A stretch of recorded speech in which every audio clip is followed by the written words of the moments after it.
बिस्मिल्लाहिर्रहमानिर्रहीम। Dear students, अस्सलामु अलैकुम। चैप्टर नंबर 8 एलिफैक्टिक हाइड्रोकार्बन्स में हमने अल्केन स्टार्ट किए हैं और पिछले लेक्चर में अल्केन्स के मेथड ऑफ प्रिपरेशंस में से हमने दो मेथड्स डिस्कस किए हैं।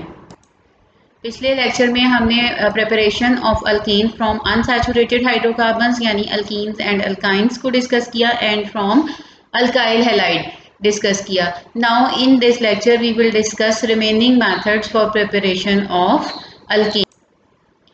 So the third method for preparation of alkene is from monocarboxylic acid and this method is decarboxylation of monocarboxylic acid.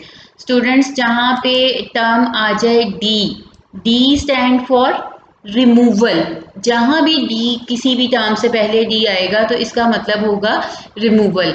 यानी डी कार्बोक्सिलेशन से क्या मुराद है कि आप कार्बोक्सिलिक एसिड में से कार्बन डाइऑक्साइड को रिमूव करते हैं। और मोनो कार्बोक्सिलिक एसिड हम किनको कहते हैं? Mono stand for one. ऐसे कार्बोक्सिलिक एसिड के जिनमें सिर्फ एक कार्बोक्सिल ग्रुप हो उनको हम मोनो कार्बोक्सिलिक एसिड कहते हैं। और कार्बोक्सिलिक फंक्शनल ग्रुप जो है ये आप पीछे फंक्शनल ग्रुप वाले चैप्टर में आप पढ़ चुके हैं, उसमें टेबल में आप देख चुके हैं कि COOH ग्रुप जो है इसको हम कहते हैं कार्बोक्सिल ग्रुप। और अगर किसी कंपाउंड में सिर्फ एक ही कार्बोक्सिल ग्रुप हो तो उसको हम कहते हैं मोनो कार्बोक्सिलिक एसिड।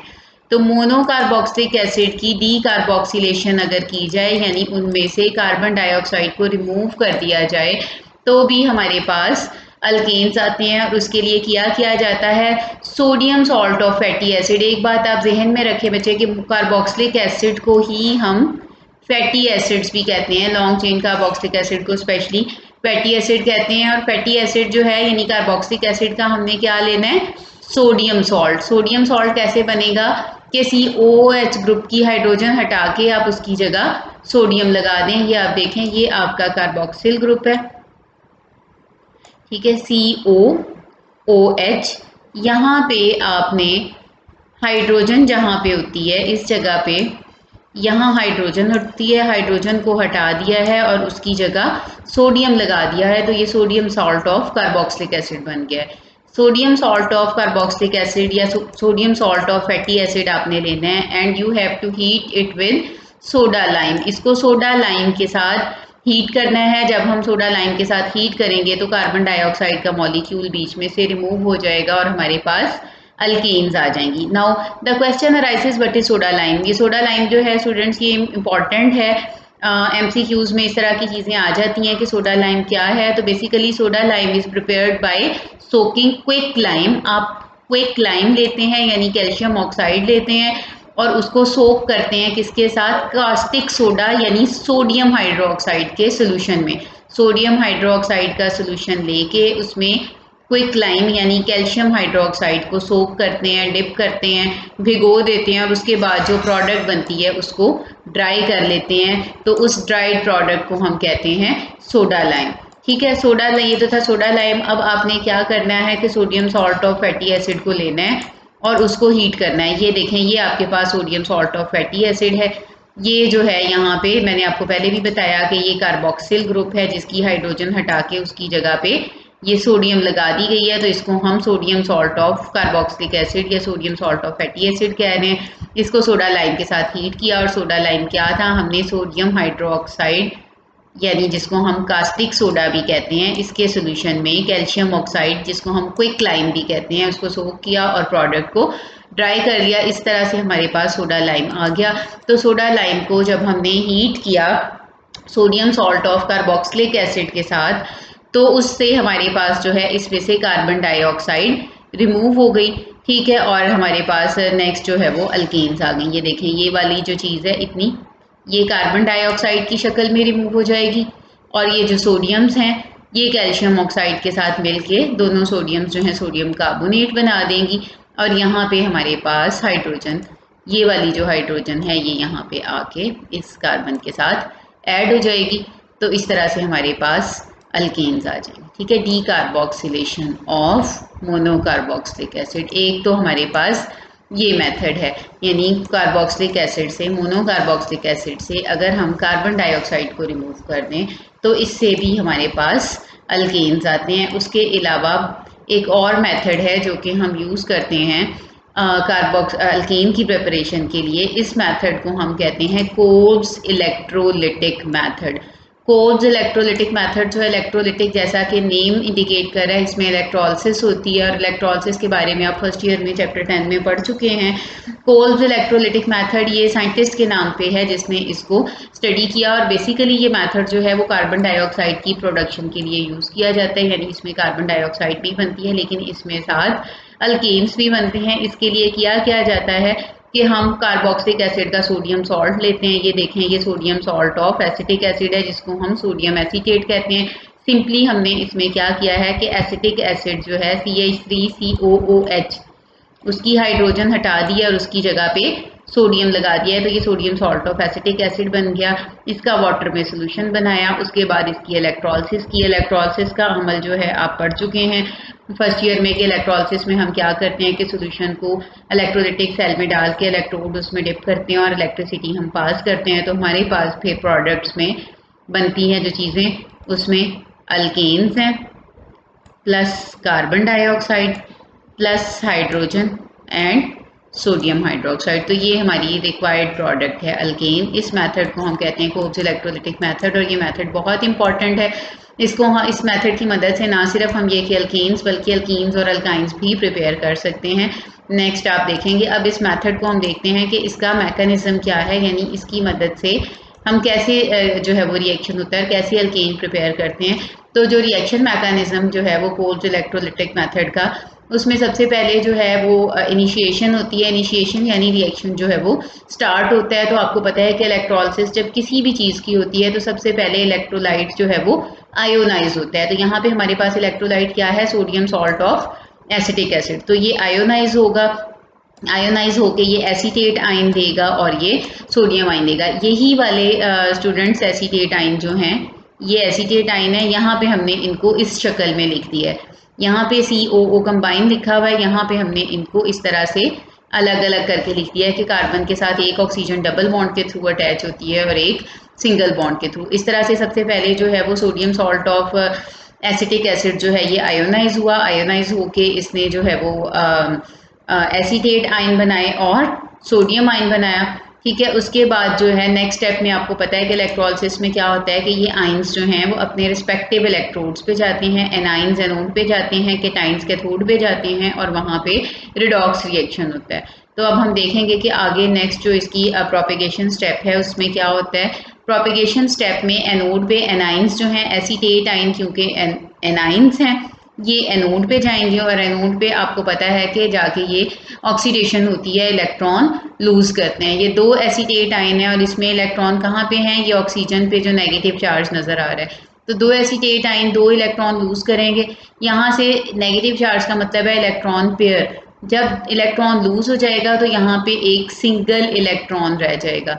ये स्टूडेंट्स आपको नज़र आ रहा है कि यहाँ पे ये एक डॉट जो है ये अनपेयर इलेक्ट्रॉन को जाहिर कर रहा है, सिंगल इलेक्ट्रॉन को। तो इसको हम कहते हैं एसीटेट फ्री रेडिकल। पहले एसीटेट आयन था, अब ये बन चुका है acetate free radical. Free radical हम हर उस चीज़ को कहते हैं जिसपे अनपेयर इलेक्ट्रॉन मौजूद हो। यहाँ आप देखें कि ये दोनों इलेक्ट्रॉन्स जो हैं नीचे वाले ये भी पेयर की शक्ल में है, ये नीचे आपको नज़र आ रहे हैं। ये दोनों इलेक्ट्रॉन्स ये भी पेयर की शक्ल में है, ये दोनों ये भी पेयर की शक्ल में है, लेकिन ये इलेक्ट्रॉन अनपेयर है। तो इसको हम कहेंगे एसीटेट फ्री रेडिकल। ठीक है, उसके बाद ये एसीटेट फ्री रेडिकल जो है ये खुद को रीअरेंज करता है। और ये खुद को कैसे रीअरेंज करता है कि यहाँ से आपका जो ये वाला बॉन्ड है ये ब्रेक होता है और यहाँ पे इस बॉन्ड में आपको पता है कि कोई भी बॉन्ड जो है वो दो इलेक्ट्रॉन्स को रिप्रेजेंट कर रहा होता है। तो यहाँ पे जो दो इलेक्ट्रॉन्स हैं, ये इस बॉन्ड के दो इलेक्ट्रॉन्स हैं। बॉन्ड इस तरह से ब्रेक होगा कि एक इलेक्ट्रॉन जो है वो यहाँ आ जाएगा, ठीक है, दूसरा इलेक्ट्रॉन जो है वो मिथाइल ग्रुप पे चला जाएगा।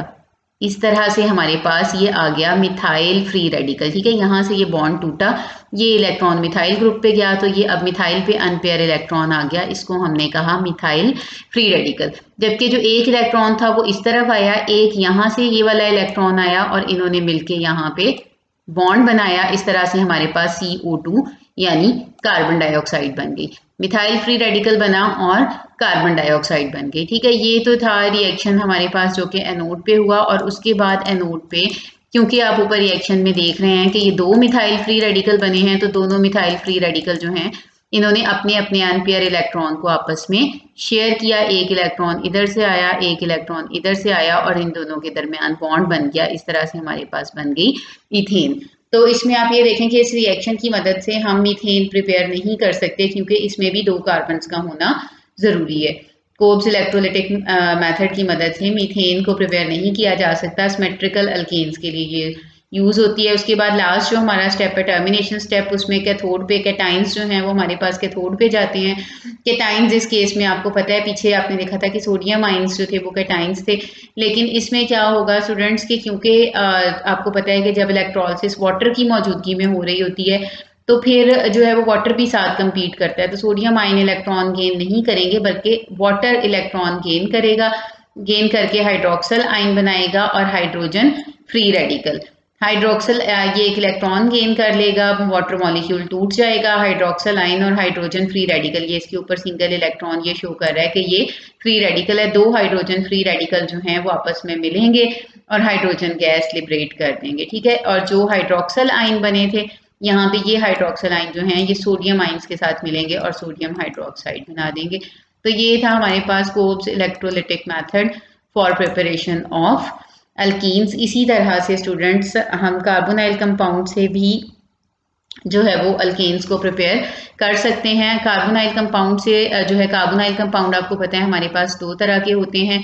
Carbonyl compounds are either aldehydes और कीटोन्स। फंक्शनल ग्रुप के टेबल में आप इन दोनों के बारे में पढ़ चुके हैं। और कार्बोनाइल ग्रुप क्या है, कार्बन के साथ इस तरह से डबल बॉन्ड के थ्रू अगर ऑक्सीजन अटैच हो, इसको हम कहते हैं कार्बोनाइल ग्रुप। और कार्बोनाइल ग्रुप की अगर दोनों वैलेंसीज अनयूज हों तो ये कीटोन कहलाता है, अगर दोनों तरफ अल्काइल ग्रुप हो। और अगर एक तरफ हाइड्रोजन हो और दूसरी तरफ अल्काइल ग्रुप हो तो उसको हम कहते हैं एल्डिहाइड। तो कार्बोनाइल कंपाउंड जो है इसकी मदद से भी हम अल्केन को प्रिपेयर कर सकते हैं, क्योंकि कार्बोनाइल कंपाउंड हमारे पास एल्डिहाइड भी हो सकते हैं और कीटोन्स भी। तो ये हमारे पास 2 तरह के रिएक्शन है। पहले को हम कहते हैं क्लेमेंसन रिडक्शन, जो कि यूज होता है कीटोन्स के लिए। उसमें कीटोन को रिड्यूस किया जाता है टू फॉर्म अल्केन, और इसके लिए जो रिडक्शन जो है वो की जाती है in presence of zinc amalgam and hydrochloric acid. Zinc amalgam यानी जिंक और मरकरी अमलगम के साथ HCl जो है, इसकी मदद से ये रिड्यूसिंग एजेंट का काम करता है, जिंक अमलगम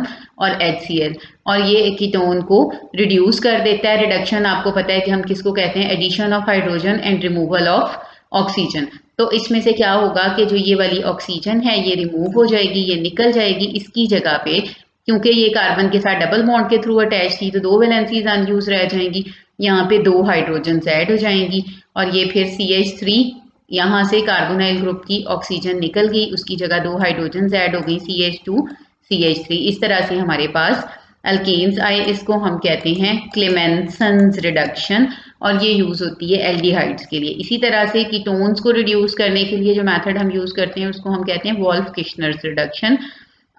एल्डिहाइड को जो है रिड्यूस करने के लिए हम क्या यूज करते हैं, हाइड्राजीन यूज करते हैं in presence of potassium hydroxide, और इसको हम नाम देते हैं वोल्फ-किशनर रिडक्शन का। नेक्स्ट इक्वेशन में आप देखें कि ये हमारे पास एल्डिहाइड है, ये आप देखें कार्बोनाइल ग्रुप जो है, ये आप देखें स्टूडेंट्स के कार्बोनाइल ग्रुप जो है उसके एक साइड पे हमारे पास अगर हाइड्रोजन हो तो इसको हम एल्डिहाइड कहते हैं। हाइड्राजीन N2H4 पोटेशियम हाइड्रोक्साइड की मौजूदगी में इसमें रिड्यूसिंग एजेंट का काम करती है।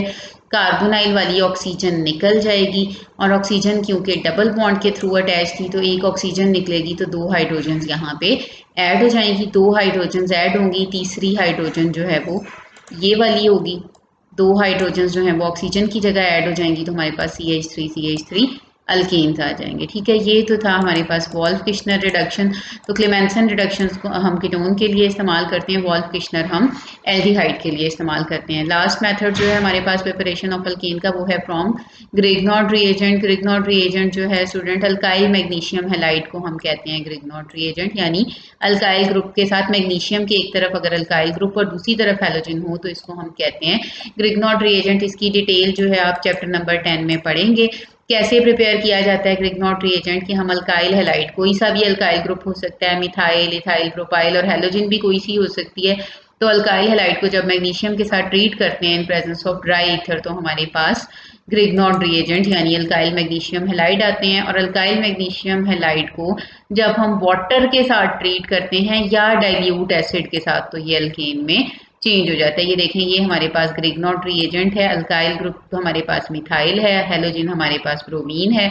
वाटर के साथ हमने इसको ट्रीट किया, वाटर को हमने, ये H2O को इस शक्ल में लिखा हुआ है, वाटर के साथ जब हमने इसको ट्रीट किया तो इसमें क्या होगा कि ये वाला जो है बॉन्ड यहाँ से ब्रेक होगा और हमारे पास ये जो हाइड्रोजन है ये यहाँ जाके ऐड हो जाएगी और जो हाइड्रोक्सल ग्रुप है ये मैग्नीशियम के साथ जाके अटैच हो जाएगा। यहाँ हाइड्रोजन ऐड हुई, CH4 मीथेन बन गया और मैग्नीशियम के साथ मैग्नीशियम हाइड्रोक्सी ब्रोमाइड। इस तरह से ये था हमारे पास last method for preparation of alkane. और हमें जो भी अल्केन चाहिए हम वो वाला ग्रिग्नॉड रिएजेंट ले लेते हैं। अगर हमें इथेन चाहिए तो हम यहाँ पे इथाइल मैग्नीशियम हैलाइड ले लेंगे, प्रोपेन चाहिए तो प्रोपाइल मैग्नीशियम हैलाइड ले लेंगे, ब्यूटेन चाहिए तो butyl magnesium halide and so on. तो स्टूडेंट ये थे हमारे पास method of preparation of alkanes. I hope so आपको ये क्लियर हो गए होंगे। और इसी तरह से ये देखिए कि ये आपके पास इथाइल मैग्नीशियम हैलाइड जब हमने लिया तो हमारे पास इथेन आ गई। तो आज के लिए इतना ही, इंशाल्लाह नेक्स्ट लेक्चर में फिर हम रिमेनिंग जो है इसकी रिएक्टिविटी को डिस्कस करेंगे। अल्लाह हाफिज़।